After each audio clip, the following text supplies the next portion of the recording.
saya kan mendengar dari beberapa narasumber yang pihak seberang bahwa 48 itu tidak pernah ada PKI berontak, tidak pernah ada tidak pernah ada santri, tapi di sini dari perspektif Bapak menyatakan kalau itu tidak benar ya? Iya, itu bohong orang-orang PKI itu. Bohong Pak ya? Iya, bohong besar itu.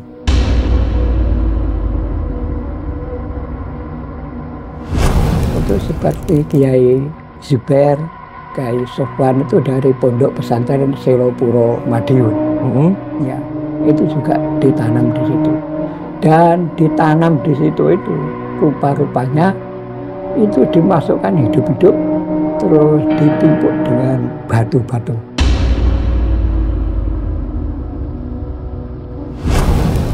Lain-lainnya sudah dihabisi dan dimasukkan sumur Coso, terus ada yang dimasukkan sumur Kiai Nurun, dimasukkan sumur Batoan, Banjarjo itu, terus lainnya di sumur Cigrok.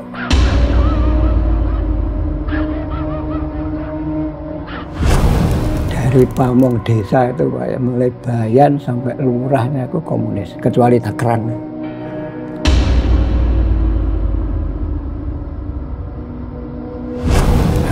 Ya itu seperti istilah-istilah kadrun, kadal gurun. Kadal gurun. Kenapa itu Pak Imam? Nah, istilah-istilah itu dari PKI. Dari tahun 65? Tahun 65. Tahun 65 sudah ada. Sudah ada seperti itu? Sudah. Dan itu yang ngomong PKI? Iya, yang ngomong PKI.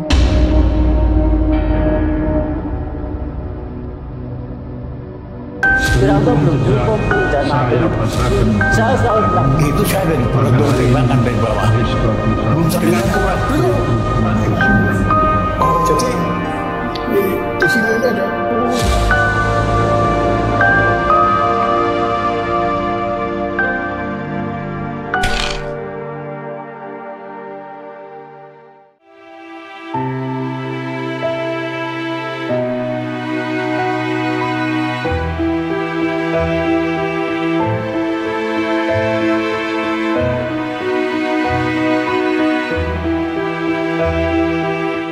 Jelajah Malam mendatangi salah satu lokasi di Jawa Timur yang menjadi tempat peristiwa bersejarah berupa sumur dan lubang pembantaian yang dilakukan oleh PKI, yang juga mendatangi saksi sejarah yang mengalami langsung era tersebut, sekaligus orang yang terjun langsung menggali sumur-sumur maut tersebut. Beliau akan berbicara tentang pandangannya di masa lalu dan korelasinya dengan apa yang terjadi di masa sekarang, sesuai dengan perspektifnya sebagai pelaku sejarah dan bahayanya di masa depan. Jelajah Malam memberikan pandangan utuh dari Kiai Haji Said, Ketua Tim Investigasi Korban Kejahatan PKI di masa lalu.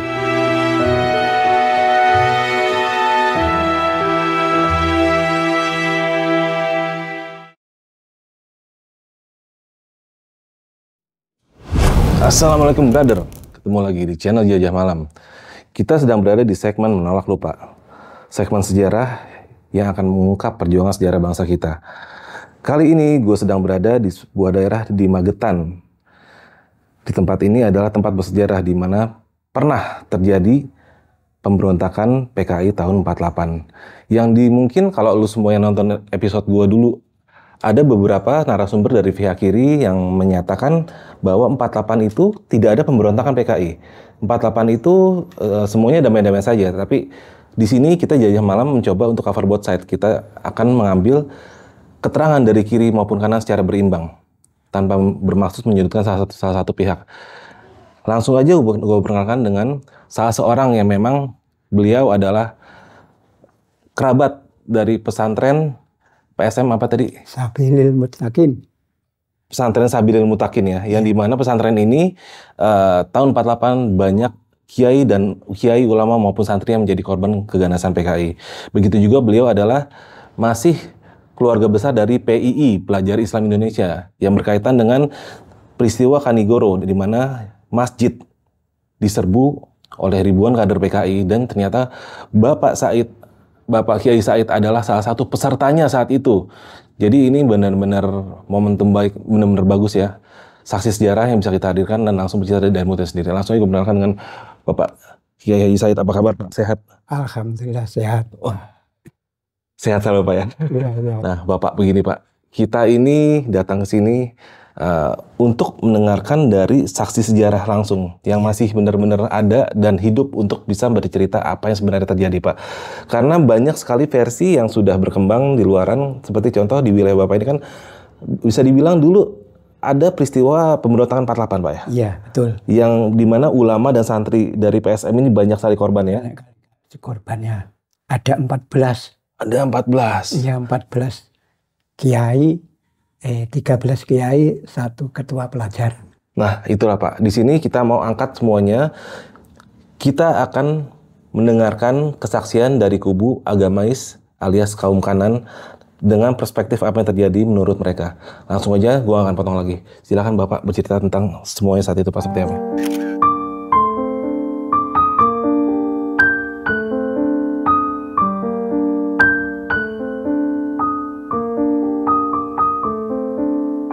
Kiai Haji Said adalah seorang saksi sejarah yang ikut terjun langsung mengevakuasi jenazah korban kekejaman PKI dari beberapa sumur tua di Jawa Timur, dan banyak anggota keluarganya yang juga menjadi korban. Beliau juga menjelaskan gerakan PKI gaya baru yang nyata ada di era ini, baik yang masuk struktur pemerintahan maupun yang bergerak sebagai partikel bebas. Mari kita dengarkan penjelasan beliau.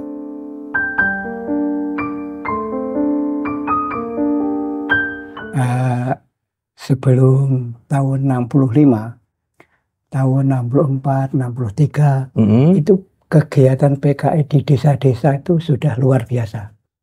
Sudah luar biasa.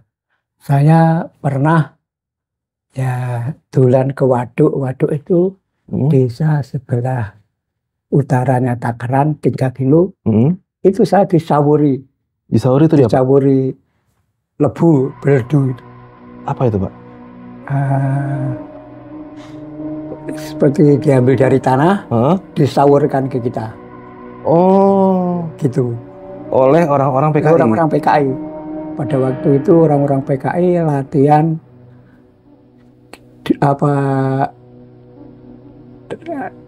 kentongan itu loh.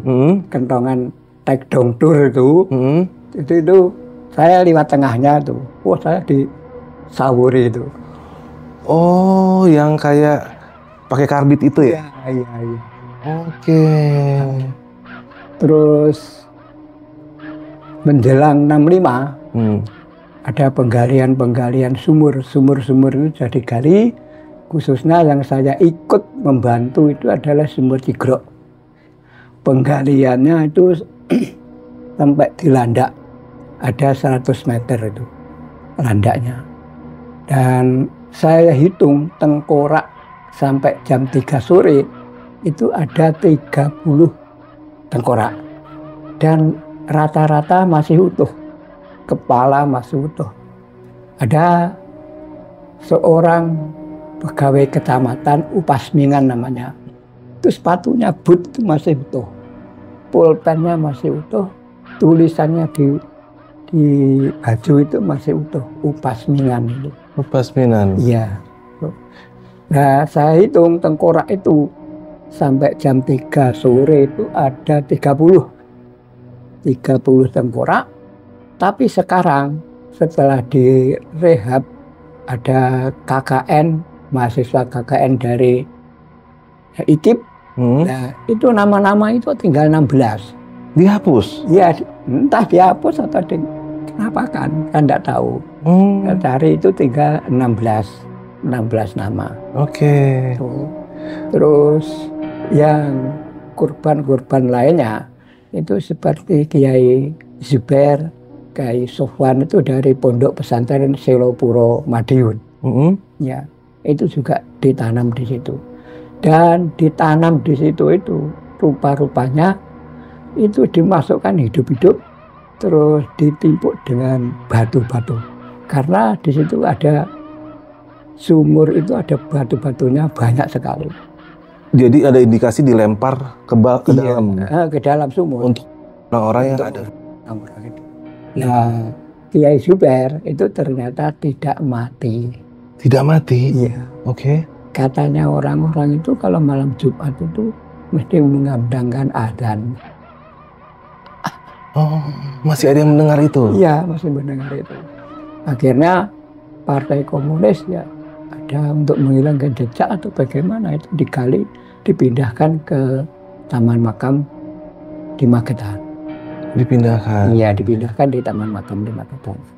Kalau di PSM sendiri korbannya ada 13 kiai, termasuk pimpinan PSM Kiai Imam Mursyid Mutakin dan lain-lainnya, semuanya ada 13 dan 1 orang ketua pelajar PSM namanya lupa saya. Ya itu 13 sama seorang. iya. Mbak, maaf kalau boleh saya potong sedikit. Latar belakang itunya gimana tuh Pak? Saat mereka itu diculiknya seperti apa Pak ya saat itu? Saat itu ditipu. Pak Kiai diundang rapat ke kecamatan. Oke. Padahal kecamatannya itu timur, kok ke arah barat itu, dibawa ke loji Hurang-Gareng. Itu. Padahal undangannya Ya, undangannya di lesan gini. Di lesan, terus diundang rapat. Kok sehari semalam tidak pulang. Terus Pak siapa ya? Itu disuruh oleh ibunya, Bu Imam Mursyid, ibunya Kiai Imam Mutakin itu coba susulan kakang, disusul di Kecamatan tidak ada, di Hurang-Gareng nyatanya di sana di loji. Dan menurut cerita orang-orang PKI, katanya Pak Imam Mursyid itu mempunyai kanuragan yang besar. Kalau dilihat orang itu ditahan di dalam, tapi kok kadang-kadang di luar tahanan, di luar loji. Gitu. Jadi ya itu macamnya Pak Imam Mursyid itu. Lain-lainnya sudah dihabisi dan dimasukkan sumur Coso, terus ada yang dimasukkan sumur Kiai Nurun, dimasukkan sumur Batoan, Banjarjo itu, terus lainnya di sumur Cigrok. Berarti maaf Pak, boleh dibilang gerakan-gerakan PKI ini dari dulu memang identik mereka memasukkan korban ke dalam sumur? Iya, benar. Selalu seperti itu ya? Iya, selalu seperti itu, di dalam sumur. Di Soco juga di dalam sumur. Di sumur 1, Soco 1, Soco 2. Di Batoan juga di dalam sumur. Oke. Artinya dari cerita Bapak ini, saya kan mendengar dari beberapa narasumbernya pihak seberang bahwa 48 itu tidak pernah ada PKI berontak. Tidak pernah ada tidak pernah ada santri, tapi di sini dari perspektif Bapak menyatakan kalau itu tidak benar ya? Iya, itu bohong orang-orang PKI itu. Bohong Pak ya? Iya, bohong besar itu. Karena keluarga Bapak sendiri yang Iya, keluarga saya sendiri yang ikut dibantai di sumur-sumur itu. Oke. Nah akhirnya Bapak ini kan tadi sempat kita bicara, Bapak sempat ikut penggalian di sumur-sumur ini Pak. Ya, nah itu seperti apa Pak? Di sumur, di mana aja itu? Ikut penggaliannya di sumur Cigrok. Sumur Jegrok? Cigrok ya, dulu namanya Cigrok, sekarang diganti ke Nongomulyo. Sumur Cigrok? Cigrok, Oke. Iya. Korbannya ada berapa Pak di situ Pak? Ada 30. 30? Iya, tapi setelah ada KKN dari IKIP itu, kok tinggal 16 nama. Motifnya apa Bapak juga nggak jelas ya? Oh iya, wong tahu-tahu setelah itu ada saya ke sana, loh kok tinggal 16. Saya lapor Koramil sini, itu juga nggak tahu. Koramil tidak punya data. Nah loh, bisa begitu? Iya, saya juga heran itu. Padahal Bapak jelas menemukan ada 30 tengkorak. 30 tengkorak. Jam 3 sore. Oke, itu tahun berapa Pak itu ada perubahan itu Pak? Tahun 64. 64? Ya, 63, 64. Akan menjelang G30. Justru ini sebelum meletus? Iya, sebelum meletus itu. Oh gitu ya, berarti memang saat itu mereka masih punya power. Iya, iya bupatinya Magetan memang PKI. Oh gitu? Iya. Bupati Magetan PKI juga? Oh, Oh, berarti artinya mereka memang betul kuat ya saat itu, Pak ya? Iya, kuat saat itu, Pak. Seandainya tidak berontak saja sudah kuat. Sudah komunis di Indonesia itu sudah pure gitu. Wong dari pamong desa itu, Pak, mulai bayan sampai lurahnya itu komunis, kecuali Takran. Kecuali Takran ya? Kecuali Takran. Takran itu lurahnya memang lurah sepuh dan itu punya kekuatan magic. Bukan orang sembarangan lah. Bukan orang sembarangan. Iya. Dan nggak mau takluk sama komunis Nggak mau takluk sama komunis. Oh gitu. Iya. Oke, berarti ini Pak saya sambung lagi. Tadi kan Bapak di Cigrak tadi ya. Iya. Selain Cigrak ada lokasi di mana lagi Pak? Tempat lubang-lubangnya itu Pak? Lubang di Banjarjo. Banjarjo itu desanya Batoan. Kita ke Magetan kira-kira 7 kilo. Banjarjo sebelah kiri jalan. Itu di situ ada polisi, Pak. Seandainya sekarang ya Kapolres itu, Pak Ismiaji. Udah setingkat Kapolres? Iya, tingkat Kapolres. Iya. Dimasukkan lubang di Batoan itu. Terus ada anggota masyarakat, anggota polisi, dimasukkan ke situ. Terus ada lagi di Soto 1, Soto 2 itu. Kalau Soto 1 sudah sekian banyaknya itu, dan itu nomor 1 Bapak Muhammad Suhud, itu adalah kakaknya Pak Kari Suhud. Oke. Bapaknya Pak Kari Suhud itu hidup di situ. 108 orang itu ya? Iya, 108 orang. Dan yang diketahui berapa itu?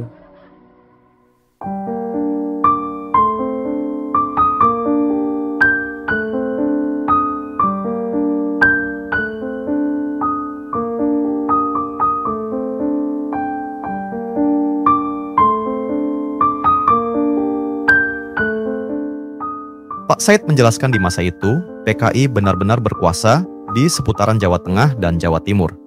Mereka menganggap ulama dan tokoh-tokoh Islam sebagai ganjalan mereka untuk berkuasa penuh, karena hanya umat Islam saat itu yang berani menentang paham komunis secara terang-terangan. Atas dasar itu, PKI melakukan penculikan dan pembunuhan secara brutal terhadap umat Islam yang dianggap tidak sejalan dengan mereka. Dari situ terungkaplah banyak lokasi sumur-sumur pembantaian para ulama yang menggambarkan betapa kejamnya PKI saat berkuasa dan merasa dilindungi ajaran Nasakom.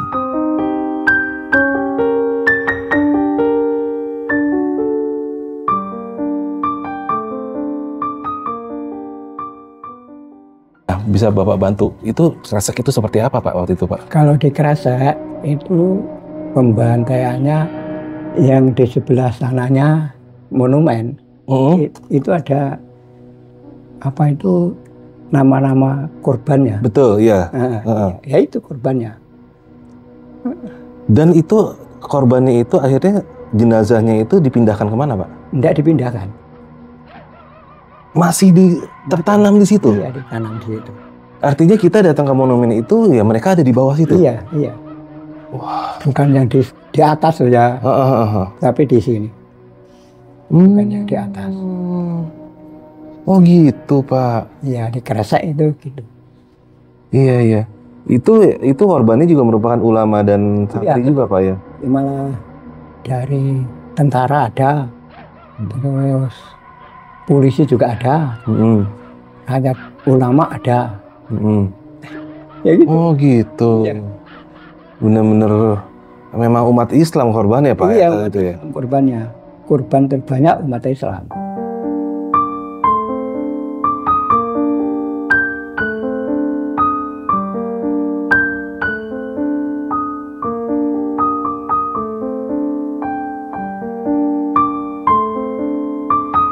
Pak Said ternyata mempunyai data dan list lengkap kejadian dan para korban yang berhasil ditemukan dan digali dari setiap lubang atau sumur yang menjadi bukti kebiadaban PKI. Di masa itu, korban meliputi ulama, tentara, dan tokoh masyarakat yang menentang ideologi komunis. Mereka dilempar ke dalam sumur dalam kondisi masih hidup dan dihabisi dengan sadis, yaitu melempar batu-batu besar ke dalam sumur sehingga dapat kita bayangkan betapa menderitanya para korban saat menjemput ajalnya. Pola seperti ini bisa dibilang menjadi gaya khas PKI menghabisi umat Islam di masa itu. Pak Said melakukan investigasi menggunakan dana pribadi.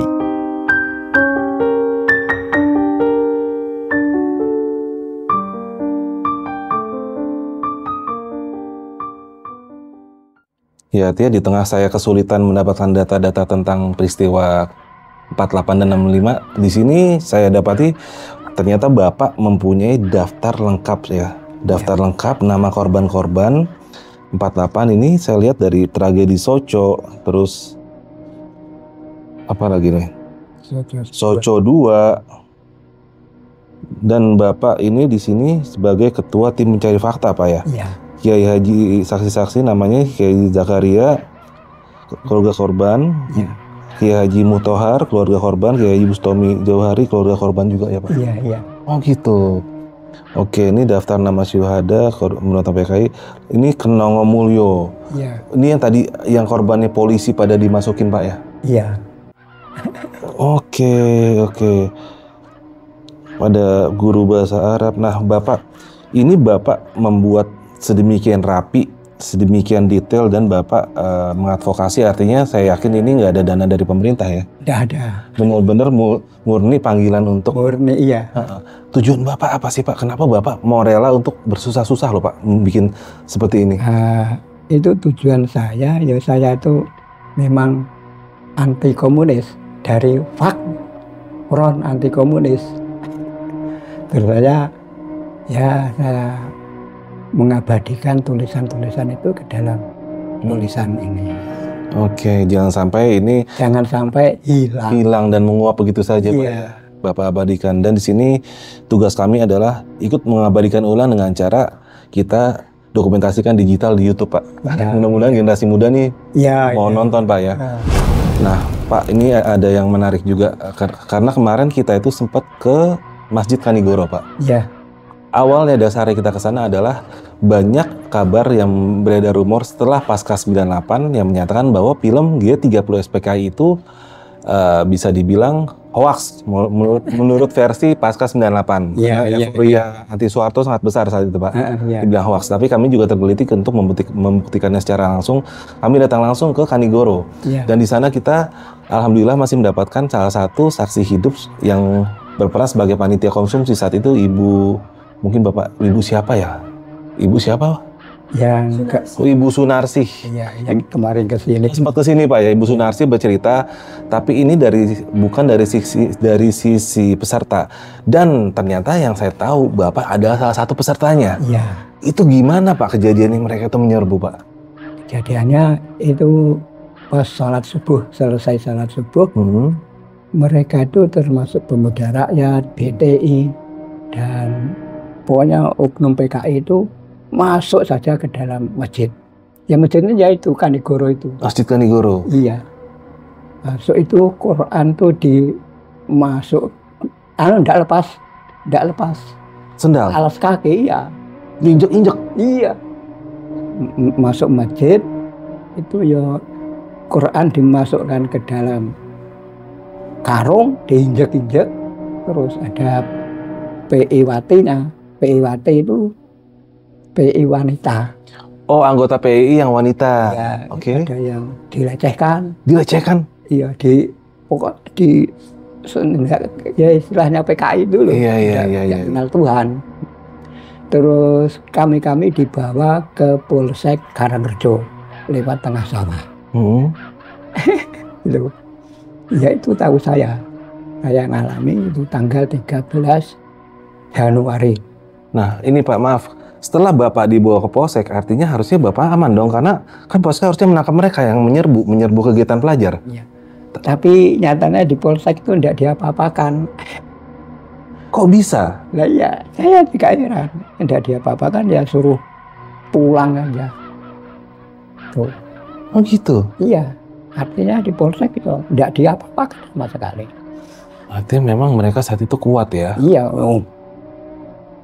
PKI itu daerah Kediri, Jombang itu kuat, Nganjuk kuat. Kediri, Jombang, Nganjuk kuat. Kalau ke barat sudah kita kuasai. Nah ini salah satu yang ini Pak ya, saya selalu pikir selama ini kalau apa benar sih di masa itu, maksudnya ada orang-orang masyarakat ibaratnya, ini di Jawa loh, masyarakat yang santun, masyarakat yang bukan yang barbar lah, itu bisa masuk ke masjid dan menginjak-injak Al-Quran. Artinya saya dulu berpikir selalu mungkin dibilang PKI ini tidak bertuhan itu hanya sebuah propaganda, tapi kalau ngelihat dari apa kesaksian Bapak tadi, mereka masuk menginjak-injak Al-Quran, artinya mereka memang sudah tidak ada takut sama sekali terhadap ayat-ayat suci. Iya. Berarti benar mereka memang doktrinasinya bahwa mereka terhadap agama itu itu nggak ada ya Pak ya? Tidak ada, benar.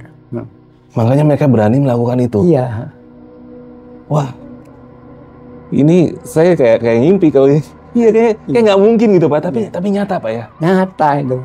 Karena gini, ibaratnya sebandel-bandelnya orang Pak, segila-gilanya preman lah, preman terminal, nggak akan berani suruh injak Al-Quran. Iya Pak ya, logikanya. Tapi ini berani loh mereka. Iya, berani.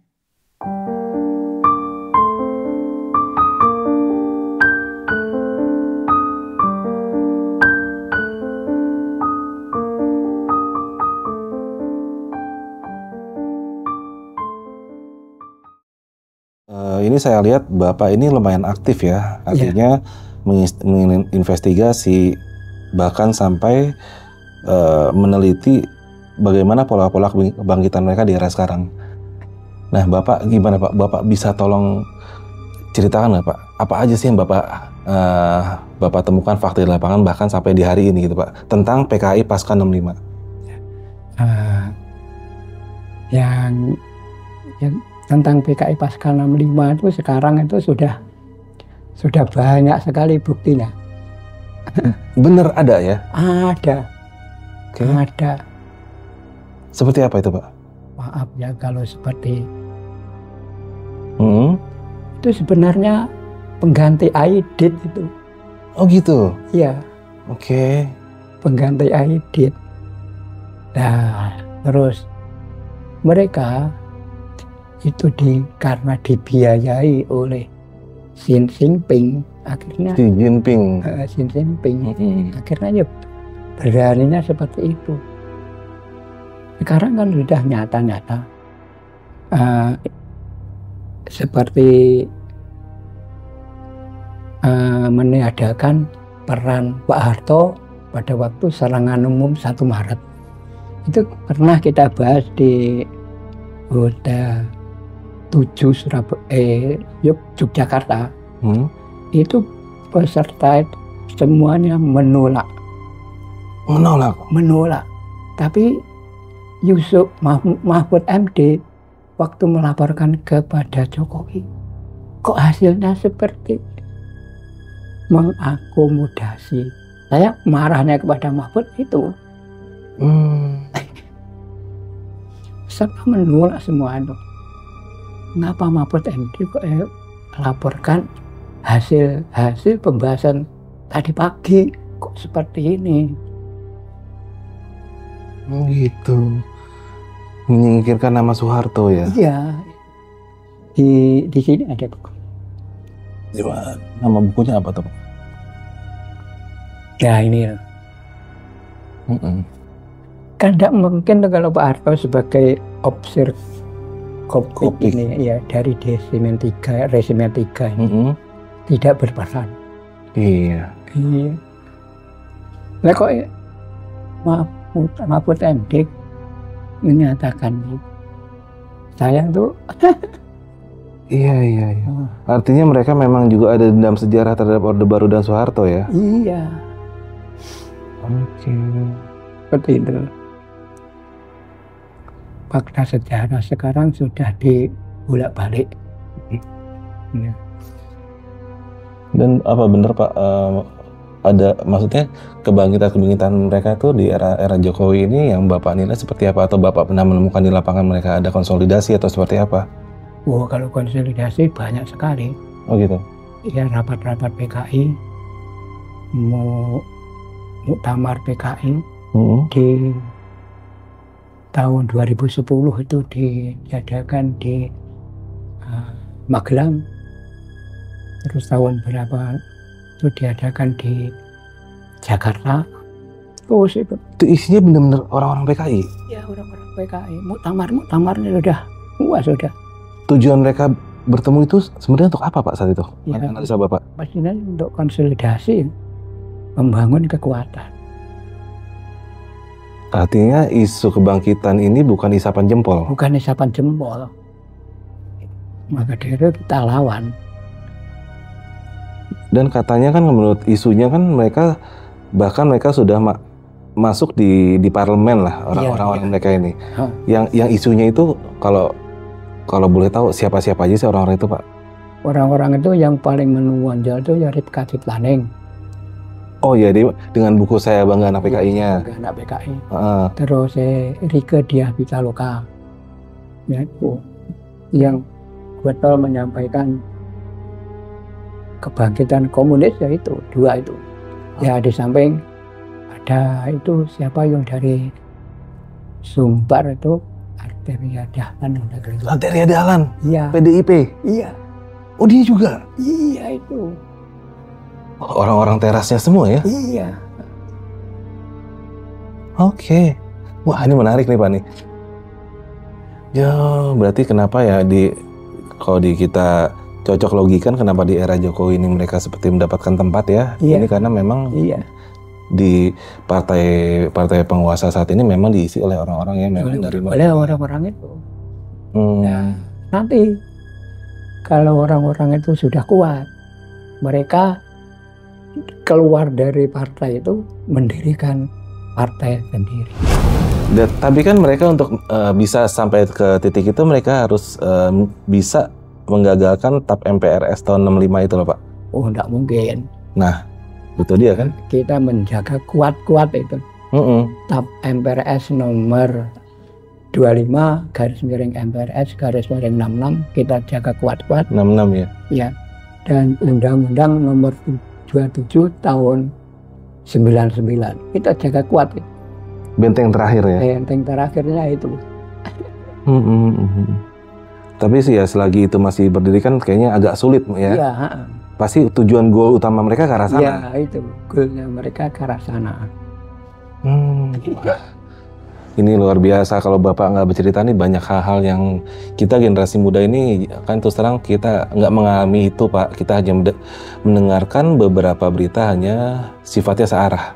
Karena jujur aja mungkin juga kalau saya sendiri harus mengakui kalau memang ya Soeharto ini juga saat itu punya kepentingan terhadap proses ini, tapi bukan berarti juga PKI ini menjadi baik kan seperti itu Pak. Jadi masing-masing punya porsi lah, porsi kesalahan, tapi gimana pun juga Soeharto memang banyak sekali membantu Pak ya. Iya.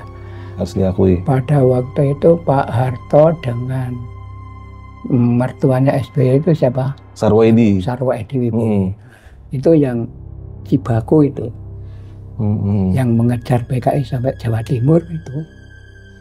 Iya. Sarwoedi itu.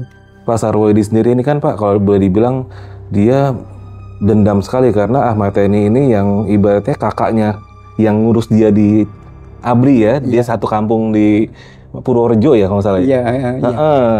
Jadi makanya benar-benar ditumpas habis lah oleh Sarwoedi saat itu. Sarwoedi itu, iya.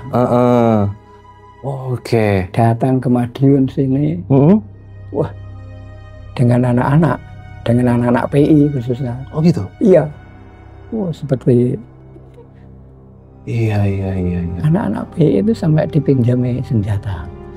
Saat itu ya? Saat itu. Terus kita dapat toko miliknya Tionghoa. Ya itu kita rampas. Sekarang di tempat itu Tugu Bata, Madiun, perempatan itu. Oh dulu kan ada apa? Perserikatan Tionghoa yang menjadi donatur PKI. Iya. Apa itu namanya Pak? Saya lupa. Iya ada tuh ya. Iya ada. Iya. Iya dia benar-benar donaturnya PKI Pak ya. Donaturnya PKI. Karena saat itu bukannya SARA tapi memang mereka agak condong ke mereka Pak ya. Iya. Oh gitu. Itu perkiraan saat kan berarti kalau di Jawa Timur sana kan yang lebih bergerak saat itu Ansor Pak ya? Iya Ansor. Kalau dari level pelajaran ini PII. Iya. Kalau PII itu Ya meratapi itu. Kalau Ansor itu memang yang Cibaku pada waktu itu Ansor. Ansor memang hebat itu. Ansornya Ansor tenanan, bukan seperti sekarang. Nah, ini menarik nih. Ansor sekarang udah beda, Pak ya. Oke. Memang orang-orang PKI itu ya seperti itu. Sukanya membelokkan sejarah. Membelokkan sejarah. Kalau di dalam buku-buku ini ya, itu mesti dibelokkan. Kebenarannya dibelokkan.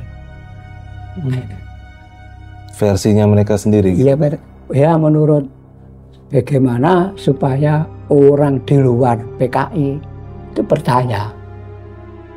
Terutama masa mengambang seperti anak muda. Seperti anak muda sekarang. Nah, untuk mematahkan kebohongan-kebohongan dia, kita ya bicara bukti. Seperti buku-buku ini telah bercerita seperti itu.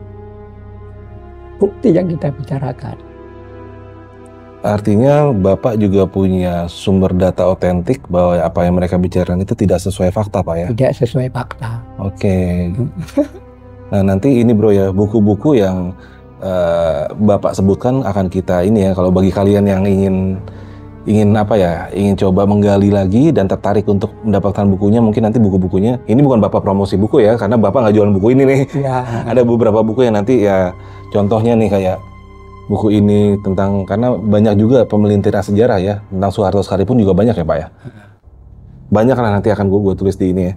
Oke, setelah itu, maaf Pak, menurut Bapak di era sekarang ini, modus-modus seperti apa sih Pak yang sedang mereka coba jalankan di tengah dinamika masyarakat kita gitu, yang memang Bapak indikasikan itu mengarah berasal dari orang-orang yang berkubu PKI atau kiri? Ya itu seperti istilah-istilah kadrun, istilah kadrun, kadal gurun. Kadal gurun. Kenapa itu Pak emang? Ya istilah-istilah itu dari PKI. Dari tahun 65? Tahun 65. Tahun 65 sudah ada. Sudah ada seperti itu? Sudah. Dan itu yang ngomong PKI? Iya, yang ngomong PKI. Tidak mungkin tuh dari orang-orang Yaman, orang-orang Arab yang datang ke sini, kan rata-rata ikut membangun. Kalau itu PKI tidak ada itu. Kadrun, terus agama musuh Pancasila itu. Nah, membenturkan antara agama dan Pancasila. Nah, itu ketua BPIP itu siapa itu? Rektor UIN Jogja. Itu orang liberal itu Pak. Orang liberal itu. Iya, bener. Nggak jelas ya? Iya. Oke.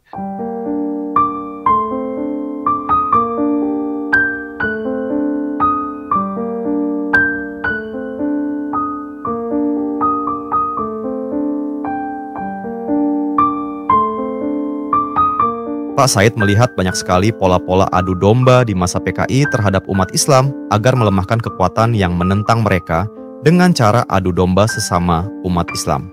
Contoh kata-kata kadrun alias kadal gurun dan ujaran kebencian terhadap para ulama dan segala sesuatu yang berbau Islam dan Arab persis di tahun 1965. Bahkan kecurigaan Pak Said kepada Mendikbud yang melemahkan dasar agama dan sejarah sebagai salah satu gerakan jangka panjang mereka untuk melemahkan generasi muda, dimulai dari pelajarnya yang tidak mengetahui sejarah dan apa yang pernah terjadi dengan bangsa ini di masa lalu.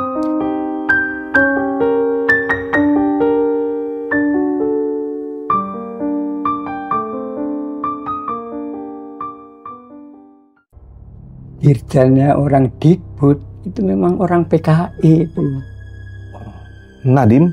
Iya. Orang Dikbud kan nyebutnya kan Nadiem. Dirjennya. Iya, dirjennya. Itu orang PKI itu. Oh ya? Iya. Jadi seperti agama tidak boleh dicampur aduk dengan politik. Kalau zaman Nabi membicarakan agama, politik itu jadi satu. Betul. Iya. Kalau ini kan tidak. Agama tidak boleh dibicarakan dengan politik, kan sudah dikadali kita. Jadi mereka menyudutkan partai-partai yang berbasis agama, bahwasannya mereka menjual agama. Iya, begitu. Itu pola-pola seperti itu sudah dari tahun 65 sudah ada, Pak? Sudah. Oke. Dan ini memang PKI. Ini memang PKI. Wah, luar biasa. Ini kalau Bapak nggak cerita, saya nggak tahu nih, Pak nih. Iya. Wah, berarti yang saya dengar juga itu Bapak Dahlan Islan itu berarti masih keponakan Bapak ya? Iya, masih Pak Lek saya. Pak Leknya Bapak nih? Iya. Dari Ponorogo. Dari Ponorogo. Kan Dahlan Islan, ya mergane hatinya hati. Teman-teman itu ya sendi gurunya begitu, hatinya sudah hati. Sudah hati. Tapi tidak jadi pengurus di sini. Pengurus Dewan Pembina. Santaran Sabilin Mutangis. Iya. Oke, ini Pak, ini luar biasa ya Bapak yang Bapak sampaikan ini sedikit banyak membuka mata kita ya, generasi muda, untuk tahu bagaimana dahulu dan bagaimana pola mereka sekarang. Nah, sebelum kita tutup ini, harapan Bapak kepada anak muda penerus bangsa yang mungkin kebetulan nonton acara Bapak ini apa sih, Pak? Tolong disampaikan. Harapan saya ya sebenarnya anak-anak muda itu mau mengerti lah masalah-masalah komunis itu seperti ini, masalah-masalah agama itu seperti ini, itu harus mulai tahu lah. Kalau saya di keluarga, anak-anak saya itu saya kenalkan. Udah ada pendidikan dasarnya ya? Udah saya kenalkan. Ada buku baru, mereka ikut baca. Oh, luar biasa bisa menerapkan itu di keluarga ya? Iya. Khususnya yang nomor 3 itu. Berarti oke, Bapak berharap ya anak-anak muda nggak lupa lah, Pak ya? Nggak lupa ya. Kalau mereka itu memang ada, dan kalau generasi saya sekarang juga nggak waspada, generasi Bapak udah nggak ada, bisa bahaya ya kan? Iya, benar. Bahaya sekali. Iya. Ya bismillah lah ya, kita Pak di sini dengan kita mengumpulkan ini semuanya, mudah-mudahan generasi ke depan itu tahu sejarah bangsa kita, Pak. Iya. Saya berharap juga begitu. Anak-anak muda itu tahu sejarah bangsa Indonesia yang sebenar-benarnya. Amin. Nah, kami memang sengaja Pak, terkadang kita menampilkan dari kubu kayak Bapak nih, kubu agamais, dari kubu kanan perspektifnya seperti apa, kubu kiri perspektifnya seperti apa, karena zaman sekarang itu anak muda semakin kritis, Pak. Mereka nggak suka melihat sudut pandang dari satu sisi aja. Akan dianggap ini sebagai kepentingannya siapa gitu. Kita mencoba seobjektif mungkin biar mereka yang menilai. Kan begitu, Pak ya? Iya. Alhamdulillah. Bapak, sebelum saya tutup, saya dan tim Jajah Malam mengucapin makasih banyak nih. Untuk Bapak yang sudah mau bercerita, sudah mau didokumentasikan, semoga apa yang Bapak ini menjadi sumbangan sejarah untuk perjuangan bangsa kita, Pak. Iya. Terima kasih. Oke, gue Afri dari Jajah Malam dan Kiai Haji Said undur diri dulu. Sampai jumpa di episode selanjutnya. Assalamualaikum warahmatullahi wabarakatuh. Waalaikumsalam warahmatullahi wabarakatuh.